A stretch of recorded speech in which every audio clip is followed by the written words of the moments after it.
On This Week in Weed, the UN weighs in on legal cannabis, Baltimore pushes for social justice, and Pennsylvania makes moves to legalize pot.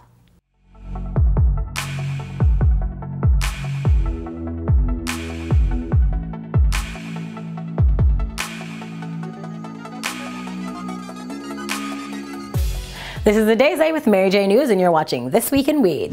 This week, a top committee of the United Nations World Health Organization has recommended that world leaders rethink the global prohibition of marijuana, bringing worldwide cannabis reform one step closer to becoming a reality. The UN currently classifies cannabis as a Schedule 4 drug.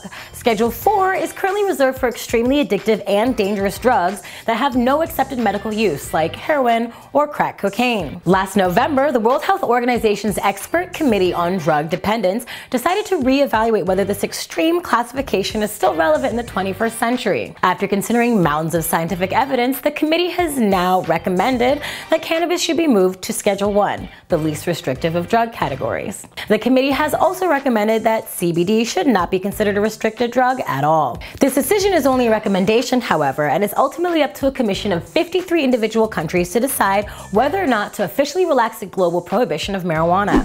Back home in the US, the great city of Baltimore has just joined the push to bring social justice to some of the millions of Americans who have been jailed for minor cannabis crimes. Last week, Baltimore State Attorney Marilyn Mosby announced that her office will stop prosecuting marijuana possession cases.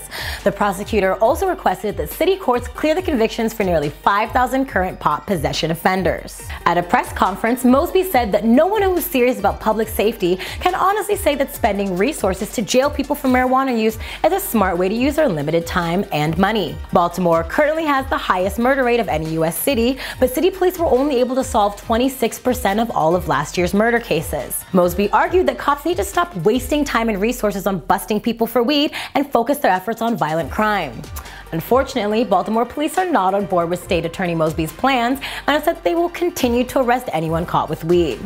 At the very least, anyone still getting busted can rest easier knowing that carrying a bag of pot may no longer leave them with a permanent criminal record. And in nearby Pennsylvania, lawmakers have just introduced a bill to legalize pot entirely. The new bill, filed by State Representative Jake Wheatley and 25 co-sponsors, would allow anyone over the age of 21 to grow, buy, use, and possess pot. The bill would also include measures of social justice, clearing the records of former pot offenders and requiring the release of anyone currently doing time for minor weed crimes. Taxes from retail sales could also bring the state an estimated $500 million a year, and Wheatley said that he would use half of this revenue to reduce student loan debt for graduates of Pennsylvania schools. Another 40% would go to fund affordable housing, and the final 10% would go to support after-school care programs. It is not yet certain whether the bill has a chance of becoming law, considering that both the State House and the Senate are controlled by Republicans. However, Governor Tom Wolf has recently argued that it is time for the Keystone State to consider legalization,